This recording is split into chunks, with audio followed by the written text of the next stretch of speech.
Salut la team, salut les amis, j'espère que vous allez bien. Premièrement, j'espère que vous avez passé de bonnes vacances. Ça y est, c'est la rentrée. Bonne rentrée à tous vos petits loulous. Alors, si je te fais cette vidéo aujourd'hui, c'est parce qu'une question qui revient assez régulièrement, c'est Mehdi, pourquoi tu as voulu devenir rentier? Au-delà de devenir rentier, j'ai envie de te dire, c'était plus pourquoi j'ai voulu être libre financièrement. Alors, premièrement, déjà, c'est pour te faire découvrir des beaux endroits comme ça, tu vois. Hein, là, ici, on est à Jet Atlas, à Marrakech. C'est un endroit magnifique, perché entre la montagne, un lac, etc. Je vais essayer de te faire découvrir, tu vas voir, c'est magnifique. Tu vas la trouver peut-être un peu bizarre. Mais la raison numéro 1, c'était ne plus jamais mettre de réveil. Voilà. Pourquoi? Parce que je suis pas très matinal et je supportais pas de mettre un réveil, et notamment un réveil pour un patron. Alors je te dis pas qu'il faut pas le faire, effectivement il faut le faire, on va en parler après. Mais en fait moi je supportais plus de devoir mettre un réveil. Et tu sais, dans mon ancien travail, j'étais, tu le sais, hein, j'étais contrôleur dans une grande compagnie ferroviaire. Et par exemple, parfois j'avais des prises de service à 6 h à Gare du Nord, et je devais faire Paris-Nord, Compiègne par exemple. Et le fait d'avoir une prise de service à 6 h à Gare du Nord, faisait que je devais me lever à 4h30. Je devais prendre le train de 5h12 en souhaitant qu'il soit pas en retard, pour arriver et puis pouvoir faire ma journée de travail, etc. Mais le fait de faire ça, de mettre mon réveil à 4h30, en vrai, dès la veille, je dormais pas en fait. Parce que pour avoir une bonne nuit de sommeil, il aurait fallu que je dorme à 19 h. Et c'était pas possible. Même 20 h, 21 h, tu vois, mais c'était pas possible. Donc en fait, dès la veille, je dormais pas. Et finalement, je me rendais compte que cette journée de travail, en fait, elle commençait pas à 6 h du matin le jour J, mais elle commençait déjà dès la veille. Puisque je dormais pas, je vérifiais à 2 fois le réveil et tout. Et je me suis vite rendu compte que ça serait pas possible à terme pour moi de faire ça. Il est sympa lui, hein. Donc je te disais, je me suis vite rendu compte à terme que je pourrais pas faire ça tout le temps. En plus, quand je rentrais, bon, je finissais 13 h. Et en fait, les gens me disaient, ouais, mais t'as de la chance, t'es de matinée, quand tu rentres, t'as tout ton après-midi de libre. Ouais, mais le problème, c'est que quand tu rentres, t'es claqué. Et moi, j'avais souvent, c'était un roulement un peu que j'avais de matinée. Et quand je rentrais, en fait, j'étais complètement mort. J'ai changé d'endroit, c'était un petit peu bruyant, donc j'ai changé d'endroit pour te finir cette vidéo. Donc comme je te l'ai dit, la raison numéro 1, c'était ne plus devoir mettre de réveil. Alors attention, hein, je te dis pas que tu dois pas le faire ou autre, hein, attention, parce que je sais que parfois, certains peuvent prendre comme argent comptant ce que je dis ou autre, et moi, tu sais, je dicte la vie à personne, hein, vous faites comme vous voulez, chacun fait comme il veut. Je te dis juste que moi, je l'ai fait. Donc si tu veux continuer à le faire, fais-le. Et il faut que tu continues à le faire, mais il faut que tu investisses. C'est-à-dire que moi, pour que ça passe mieux, chaque jour, je me disais, c'est une journée de plus vers mon objectif. C'est-à-dire que quand tu te dis ça, quand tu te dis, ok, je me lève le matin, je vais bosser, etc., mais c'est une journée qui me rapproche vers mon objectif, et ben tu vas voir que ça passe mieux. D'accord? La deuxième chose, pourquoi je voulais absolument être libre financièrement, au-delà d'être rentier ou autre, hein, on rejoint un peu la première, c'est disposer de mon temps libre. Ça, c'était pour moi très important parce que c'est la seule ressource qui passe et qu'on ne peut pas rattraper. L'argent, ça passe et ça se rattrape, ça peut se rattraper, j'en ai perdu, je l'ai rattrapé, on peut en refaire, etc. Mais le temps, c'est la seule chose que tu ne peux pas acheter et qui ne peut pas se rattraper. Donc c'était très important pour moi de disposer de mon temps libre et de ne pas rentrer dans leur case où je devais attendre 65 voire 70 ans pour pouvoir enfin profiter de mon temps libre en espérant que j'ai la santé. Donc ça, c'était une des raisons aussi primordiales. La troisième chose, c'est que pourquoi j'ai choisi entre guillemets de devenir rentier, d'investir dans l'immobilier, parce que selon moi, c'est le moyen le plus facile de devenir libre financièrement. Je vais pas dire c'est un moyen de feignant, mais moi j'ai aucune honte à te dire que j'ai une part de moi qui est feignante, et c'était selon moi le moyen le plus facile. Pourquoi? Parce que tu travailles avec l'argent des autres. Bon, ok, c'est pas de tout repos, mais à part visiter, faire un peu de travaux, faire très attention et ensuite mettre en location, c'est beaucoup moins difficile que la personne qui va vouloir fonder son entreprise et qui va investir peut-être tout son capital, tous ses fonds, travailler des 20 heures par jour. Et je te dis, hein, il y en a qui le font au début, au lancement de leur entreprise, qui vont prendre plein de risques, etc. Là, pour moi, c'était la façon de devenir libre financièrement la plus facile, c'est-à-dire la moins risquée. Je prenais l'argent de la banque, que je faisais rembourser par un locataire, à qui je donnais un logement décent et un beau logement. Et du coup, c'était... j'avais pas mis de capital moi personnellement, etc. C'était pour moi le moyen le plus facile. Bon, je me suis assis un petit peu pour finir cette vidéo. Donc comme je te disais, pour moi c'était le moyen le plus facile. Voilà, quand j'avais fait un petit peu le tour des moyens de devenir libre financièrement, il y avait quoi? Il y avait avoir l'idée de génie dans l'entrepreneuriat. Bon, très dur, un peu style Amazon ou autre, hein, qui demande beaucoup de fonds, beaucoup d'investissements personnels. J'étais peut-être pas prêt ou j'avais pas le temps. Enfin, où je pensais ne pas avoir le temps. Parce que je travaillais, j'étais en CDI et autres, et donc je m'étais dit que je pouvais pas prendre le risque. Après la bourse, bon non, je suis pas très joueur moi de base, j'ai jamais joué trop au casino ou autre. Et pour moi la bourse, même si certains te disent non non, il y a des moyens infaillibles de gagner, des tradings, des pubs, etc. C'est pas vrai. Il n'y a aucun moyen infaillible de gagner. Il y a un facteur chance dans la bourse comme dans l'immobilier. Et pour moi c'est beaucoup plus risqué parce que tu joues avec ton argent. Et à ce temps-là, j'avais pas d'argent, donc je pouvais pas jouer avec mon argent. J'avais un peu d'argent que j'avais mis en apport, mais il n'y avait pas des milliers et des cents. Et donc pour moi, le moyen le plus efficace et le meilleur en termes de rapport qualité-prix, j'ai envie de te dire, c'est pas ça, mais investissement et prise de risque, bah, c'était l'investissement immobilier. C'était voilà, c'est plutôt passif, à part les recherches, etc., faire quelques travaux et tout. Après, une fois que c'est mis en route, franchement, ça déroule. Après, tu utilises des relations avec la banque, etc. Et en théorie, ça déroule sur un certain nombre de biens. À un moment, il faudra peut-être faire d'autres montages ou autres. Donc voilà, ça, c'était une des raisons aussi pourquoi j'ai choisi l'immobilier. Alors après, je te le souhaite, lorsque tu arriveras à devenir rentier. C'est pareil, hein, devenir rentier, c'est une notion. Qu'est-ce que devenir rentier? Je te l'ai déjà dit, il y a des gens qui sont rentiers avec 10 000 euros qui n'y arrivent pas. Il y a des gens qui sont rentiers avec 2 000 euros qui vivent leur meilleure vie, tu vois, qui ont leur best life. Ça dépend. Voilà, rentier, en théorie, c'est vivre de ses rentes. Mais tu as des gens qui sont minimalistes, avec 1 000 euros, ils arrivent à vivre. Donc ils ont 2 appartes payés, ils sont rentiers. Tu as des gens en contrepartie, ils ont des milliers d'euros de charges, et malgré qu'ils aient en face 10 000 euros de loyer plein, ils ne sont pas rentiers, ils ont peut-être mal optimisé fiscalement, ils ont peut-être énormément de dépenses. Donc tu vois, tout est un curseur et de savoir qu'est-ce qui est pour toi la notion de rentier, la notion de libre financièrement. Mais une fois que tu y arriveras, et je te le souhaite, maintenant on va parler un petit peu, si tu veux, des inconvénients qu'il y a. Je vais t'en parler, hein. Moi ça m'est arrivé. Les inconvénients que j'ai eu, c'est qu'une fois que j'ai été rentier, que j'étais libre financièrement, eh bien j'acceptais beaucoup moins de choses. J'ai toujours eu un peu de mal avec l'autorité, tu vois. Bon, j'ai été renvoyé de plusieurs collèges, etc. ou lycées. Au travail, j'avais du mal avec l'autorité, j'avais du mal avec des gens qui n'avaient jamais mis un pied dans un train et qui avaient bac plus 10, arriver et me dire ce que je devais faire. Parce qu'ils arrivaient là, ils avaient un poste en tant que bac plus 10 qui était bien payé, il fallait qu'ils mettent un coup de pied dans la fourmilière. Donc ils regardaient ce qu'il y avait, ils disent bon, il faut qu'on change quelque chose, il faut qu'on justifie notre salaire et justifier le fait d'être là. Donc on va regarder un peu qu'est-ce qu'ils ont eux, et puis on va leur casser un peu les bonbons, on va leur rajouter des nouvelles normes à faire ou des nouvelles tâches ou des trucs qui n'ont rien à voir, ils n'ont jamais mis un pied dans un train. Et j'avais du mal avec ça, tu vois. J'acceptais pas l'autorité.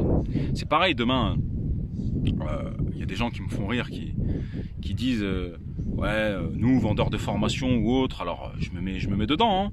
Mais moi je peux te dire que je t'apprendrai 10 fois mieux l'immobilier, et oui, je t'apprendrai 10 fois mieux l'immobilier qu'un mec qui a eu BTS profession immobilière, bac plus 9, et qui a jamais investi, d'accord? Comme certains t'apprendront mieux l'immobilier que moi, ou marchands de biens, qui ont fait des milliers d'opérations, tu vois.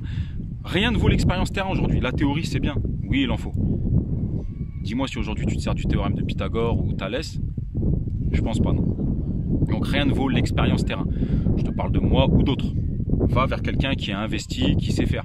La théorie à l'école c'est bien, les règles, les mathématiques, etc. Mais rien ne vaut l'expérience terrain. Donc revenons un petit peu sur ce que tu risques de rencontrer lorsque ça va t'arriver d'être rentier. Bah, je te l'ai dit, c'est que j'acceptais de moins en moins de choses. Et ça c'est pour tous les domaines. Et avec ma conjointe, avec ma femme, j'acceptais aussi de moins en moins de choses. Et ça, c'est un truc qui peut t'arriver. Par exemple, j'acceptais plus la routine journalière.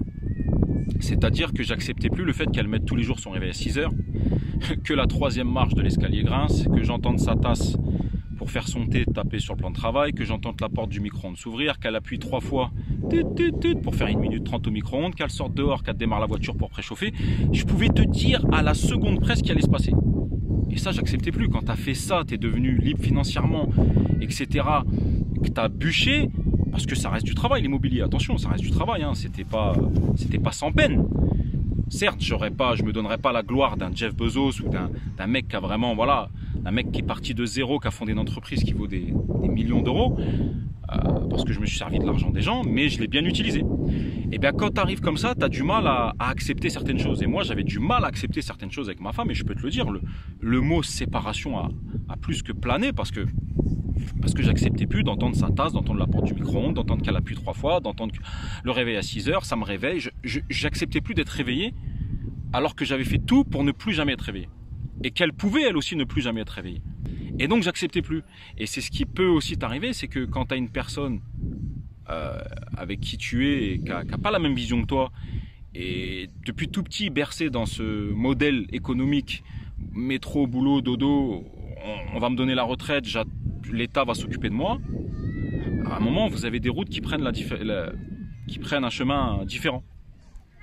Et puis quand tu es rentier, toi, tu peux peut-être vouloir t'expatrier ou autre, et puis la personne, etc. Donc c'est très dur, c'est une période très dure, très dure qu'on a traversée,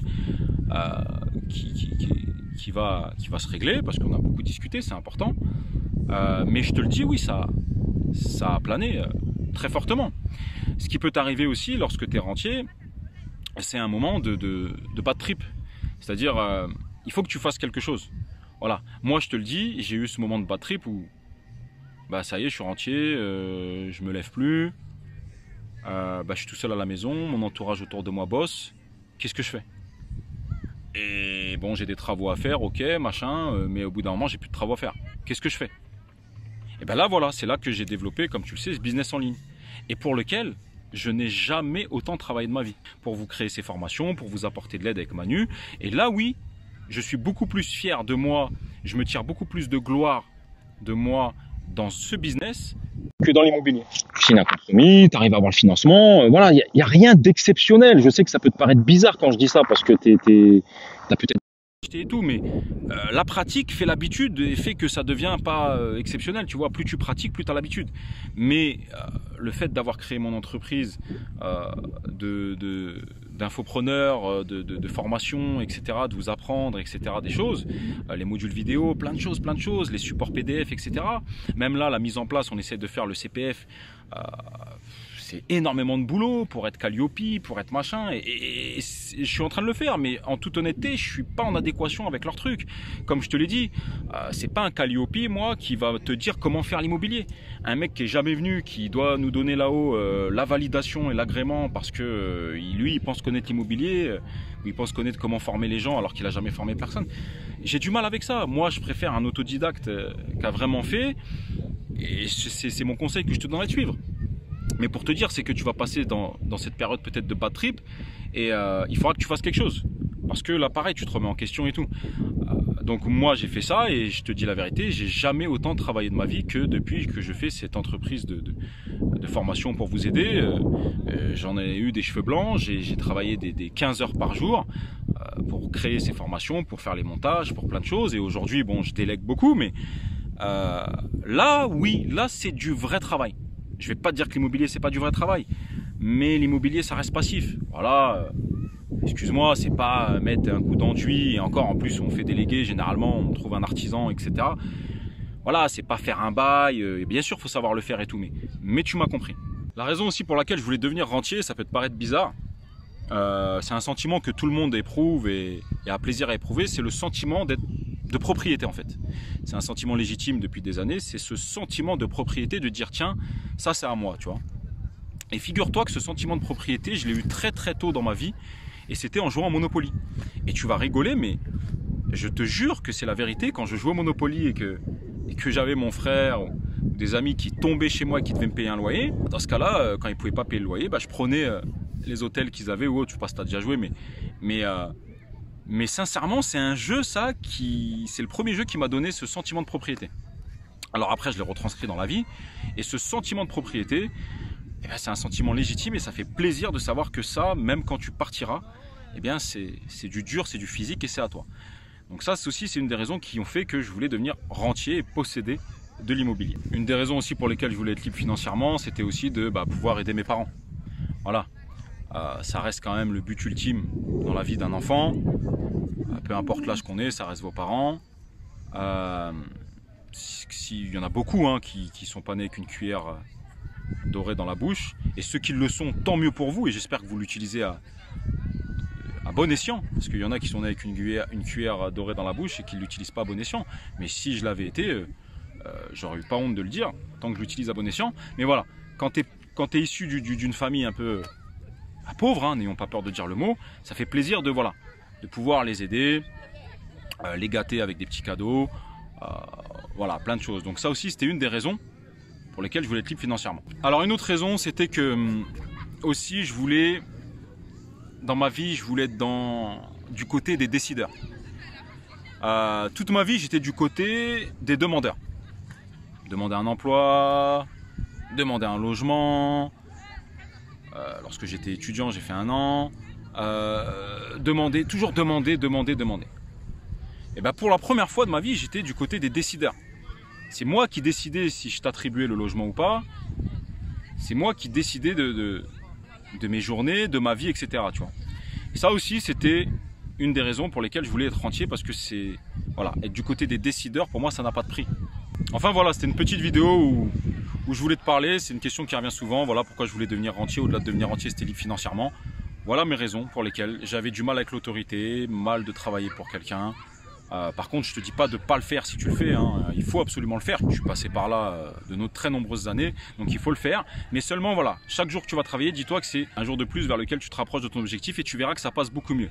Après, être libre financièrement, bien évidemment, il y a énormément d'avantages. On en reparlera si tu veux. Ça permet d'aller dans des beaux endroits, nichés entre la montagne et un lac. Ça permet plein de choses, mais voilà, ça n'achète pas tout, ça n'achètera jamais la santé, ça n'achètera jamais le fait que tu sois une bonne personne, ça n'achètera jamais le fait d'être heureux en famille, ça n'achètera jamais tout sur cette terre. Mais le fait de dire l'argent ne fait pas le bonheur, c'est faux, il y contribue plus que fortement.